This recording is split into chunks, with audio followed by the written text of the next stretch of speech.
Olá! Hoje a gente vai mergulhar no material que, olha, levanta uma questão bem fundamental, né? O cristianismo, se a gente pensa na mensagem original, na história toda que é super complexa, dá para dizer que é uma religião essencialmente de paz. Ou será que, quando a gente olha para a trajetória, principalmente quando está ligado ao poder, aparece um padrão de violência que hoje só mudou de cara? Virou violência jurídica, política. Exato. É uma discussão bem delicada, né? É. Então, é isso que a gente vai explorar hoje.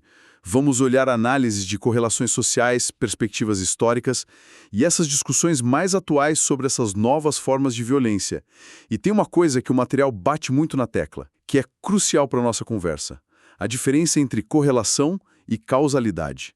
Vamos investigar a fundo o material que a gente recebeu para tentar entender essa dinâmica. Isso. O nosso objetivo aqui é tentar desvendar um pouco as camadas dessa relação. Sabe, rastrear como essa violência ligada a certos setores cristãos parece ter evoluído. Saiu da força física mais direta do passado e foi para essas estratégias mais, digamos, legais, políticas de hoje em dia. E o mais importante, por que entender essa mudança é tão relevante agora? Não é só constatar, é sacar as implicações disso tudo. Certo. Então vamos começar por aí mesmo, essa ideia de correlação versus causalidade.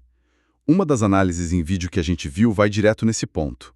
A pesquisa que eles mostram revela umas correlações que, assim, deixam muita gente meio desconfortável.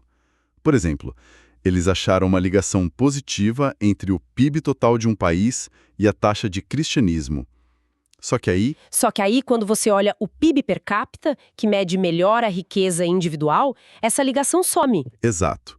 O que será que isso quer dizer, né? Bom, sugere que a coisa não é tão simples, né? Talvez países com mais gente e, por isso, um PIB total maior, tiveram historicamente mais influência cristã. Mas isso não significa diretamente mais riqueza para cada pessoa. É um exemplo clássico de como a correlação pode acender uma luzinha, sabe? Mas não explica tudo de cara. Entendi. E tem outra correlação que eles mencionam que dizem ser comum em várias pesquisas. Uma ligação positiva entre a taxa de cristianismo e índices de violência interpessoal, homicídios, por exemplo. E o ponto que a análise destaca é a reação quase que defensiva que isso provoca. Tipo, se fala da correlação de vender sorvete com fazer calor, beleza. Ninguém reclama, né? Ninguém. Ou a semelhança genética de gato e leão. Tranquilo.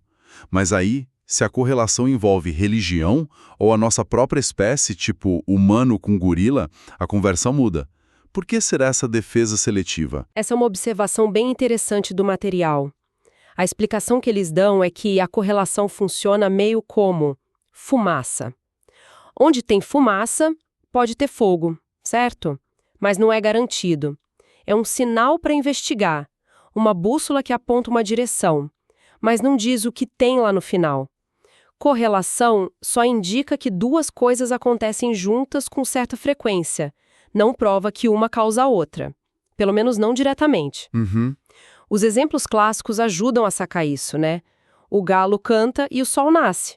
Correlação perfeita. Mas o galo não faz o sol nascer. Os dois só respondem a um ciclo natural. Claro. Ou aquela história antiga da correlação entre cegonha e nascimento na Europa. Provavelmente era porque casas maiores, com mais espaço para ninho, também tinham famílias maiores. Ah, entendi. Faz sentido. Ou gente doente com menos piolho porque a febre espanta os bichinhos. A regra de ouro é essa: toda causalidade gera correlação, mas o contrário não é sempre verdade. A ligação pode ser indireta, pode ter um terceiro fator no meio, ou até ser só coincidência mesmo. E como essa ideia funciona em casos aqui do Brasil, segundo as pesquisas que mostraram? Uma delas foi testar aquele argumento de alguns políticos, sabe? De que botar ensino da Bíblia na escola diminuiria a violência. Cruzaram a taxa de cristianismo nos estados com os dados de homicídio. E o resultado, segundo essa pesquisa específica, foi uma correlação quase zero, ou em alguns casos até um pouquinho positiva. Mais cristianismo, um tiquinho mais de homicídio.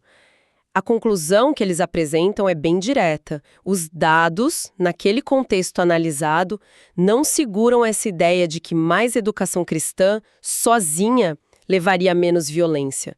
Isso meio que desmonta um argumento político que se baseava numa suposta causa e efeito, né? Entendi. E a outra aplicação que eles mencionaram, correlacionar com a mesma técnica eleitores do ex-presidente Bolsonaro com índices de feminicídio. Aí disseram que a correlação foi positiva e forte. Como é que a gente interpreta isso sem cair naquela armadilha de então uma coisa causa a outra? Então, a análise ali é bem cuidadosa com isso. Argumenta que não dá para dizer que votar no Bolsonaro causa feminicídio. Seria simplista demais. A hipótese levantada no material é que talvez um certo tipo de discurso político possa validar ou dar uma espécie de permissão simbólica para uma misoginia que já existe na sociedade, que é estrutural. Ah, entendi.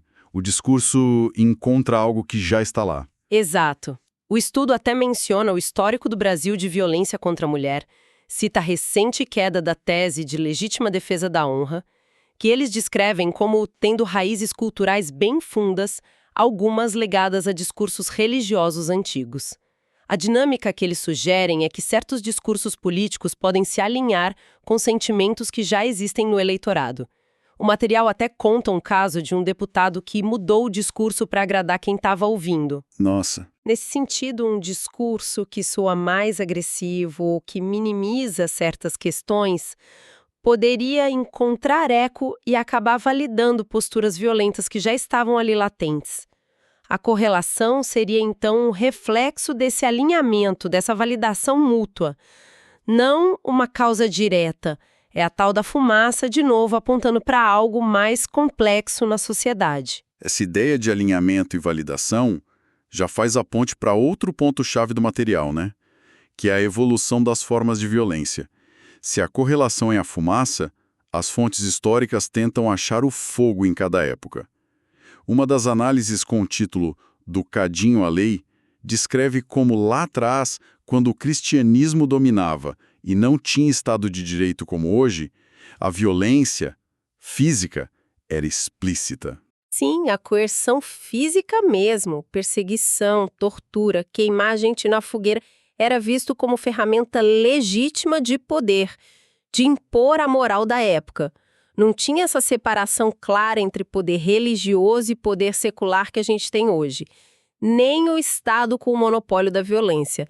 Impor a verdade religiosa podia passar pela força bruta, sem grande problema legal ou social dentro daquele sistema. E aí, quando surgiu o Estado moderno, que diz, opa, a violência legítima é só minha, e cria leis para todo mundo, como essa dinâmica se adaptou. A fogueira já não dava mais, né? Não era aceitável na maioria dos lugares. É aí que entra a tese central de várias análises que a gente viu. A coerção não acabou, ela se metamorfoseou. Ela teria se institucionalizado, sabe? Começou a usar as ferramentas do próprio Estado de Direito. Daí surge o que o material chama de violência jurídica ou lawfare religioso. A ideia-chave é o uso do aparato legal, processo, lobby para criar lei, regulação. Mas não para buscar justiça para um dano real. A tese é que o objetivo primário não seria esse. Seria usar a lei como estratégia para impor uma agenda moral específica, para calar crítico, controlar narrativa ou restringir direitos de grupos vistos como diferentes, dissidentes. Entendi. É usar a estrutura da lei como se fosse uma arma para outros fins. Exatamente. O ponto crucial, segundo eles, é a intenção. O material faz questão de separar o uso legítimo da justiça, tipo uma igreja processar alguém por difamação comprovada ou defender seu direito de culto, desse uso estratégico que seria abusivo.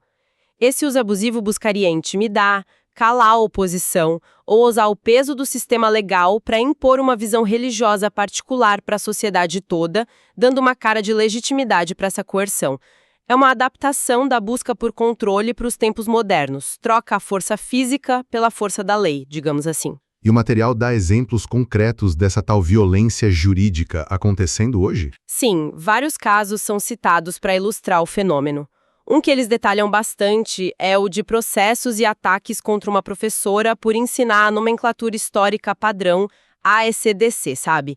Antes da Era Comum, depois da Era Comum. Em vez de antes e depois de Cristo. Isso. Grupos cristãos, inclusive com apoio de políticos como a Janaína Pascoal, na época, viram isso como ofensa à fé. Uma das análises critica muito esse desvio de energia recurso público para essa briga, enquanto problemas sérios da educação, tipo escola caindo aos pedaços ou a recuperação pós-pandemia, ficam de lado. Entendi. É usar uma polêmica para mobilizar e talvez intimidar, né? É essa a leitura apresentada. Outros exemplos que eles citam: mobilização para banir livros, tipo O Menino Marrom, O Averso da Pele, das escolas, acusando de serem impróprios moralmente, ou sei lá. Também falam de ações contra minorias religiosas, como as Testemunhas de Jeová.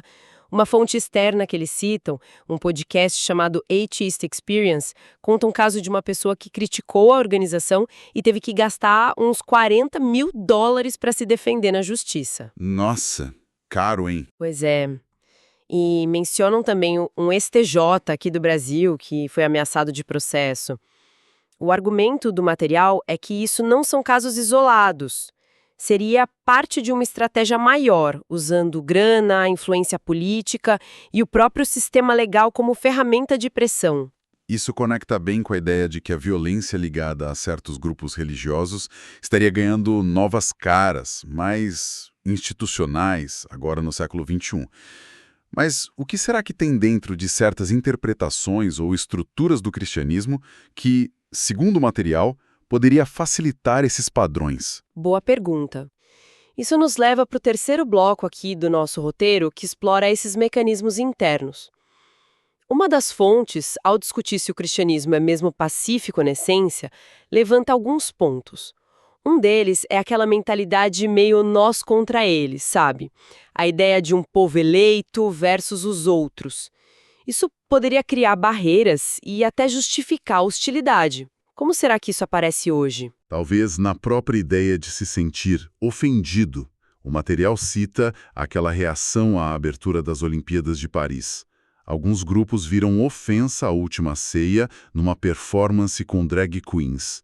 A análise sugere que a ofensa talvez não fosse tanto pela teologia, mas mais pelo incômodo com a presença e visibilidade de grupos LGBTQIA+, e aí enquadraram como ataque à fé. Exatamente. Essa sensibilidade à ofensa, que pode ser real ou estratégica, né?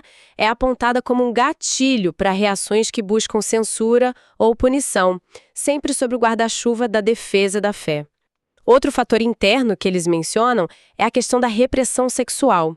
Estudos citados no material mostram correlação entre níveis mais altos de repressão sexual nas sociedades e índices maiores de violência em geral. A ideia é que essa energia reprimida poderia ser desviada para a agressividade externa. E sobre a questão da introspecção, chegaram a falar disso? Mecanismos de olhar para dentro, sabe? Para entender as raízes da própria agressividade e da violência interna. Fazem um contraste com certas escolas budistas, que teriam essa prática mais central. Claro que não é uma regra geral, né? Mas é uma linha de investigação que eles propõem para entender certos padrões de reação.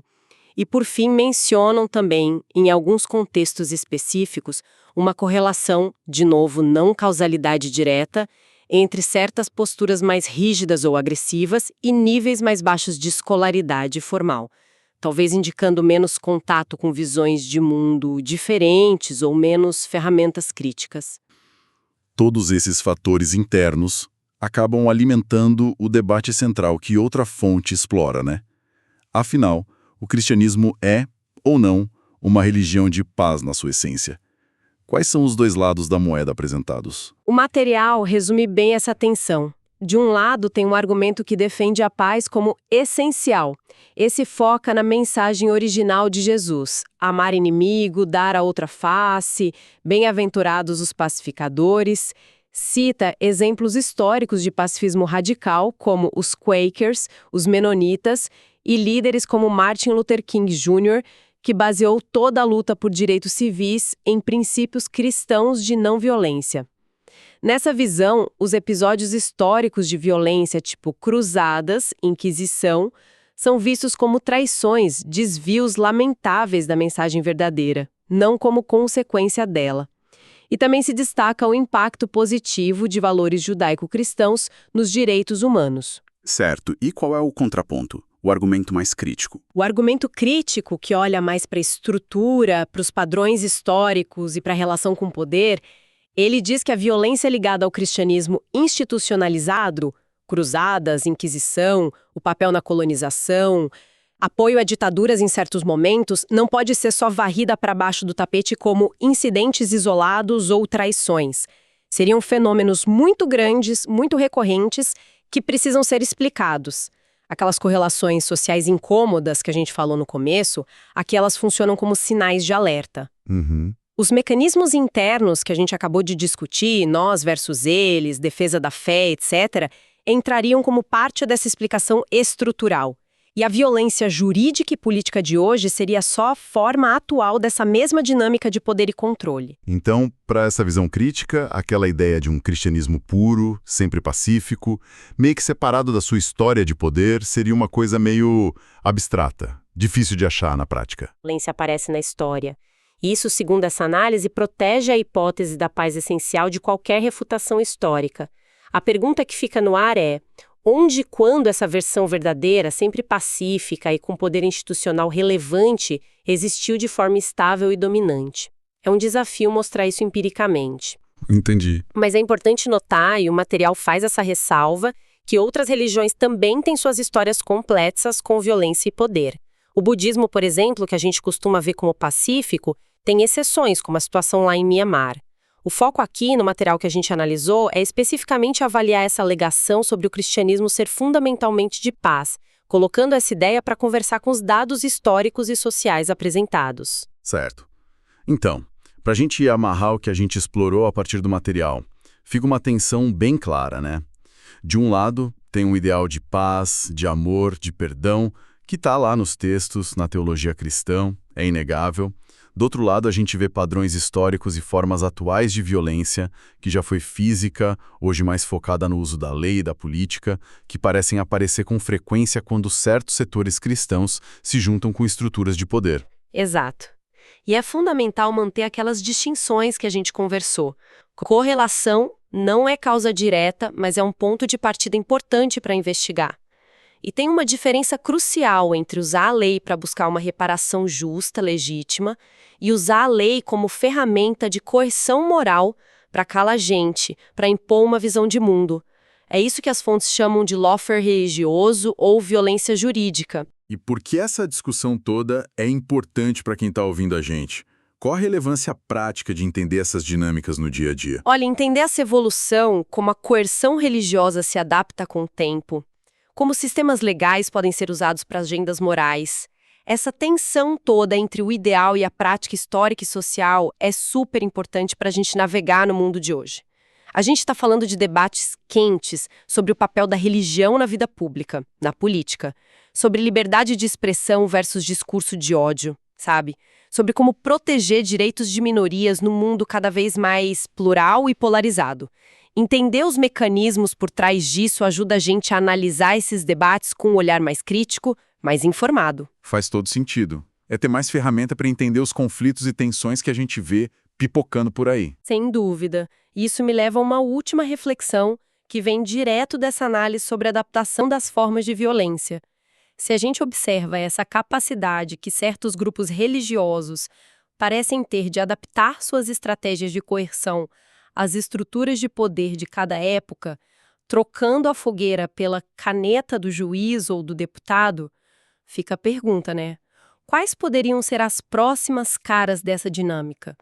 No mundo cada vez mais digital, com informação e desinformação voando, redes sociais, inteligência artificial, como essas estratégias de impor moral e silenciar a diferença podem evoluir? Como é que a gente pode ficar mais esperto para identificar e lidar com as futuras formas dessa coerção adaptadas aos nossos tempos? Fica aí a pulga atrás da orelha.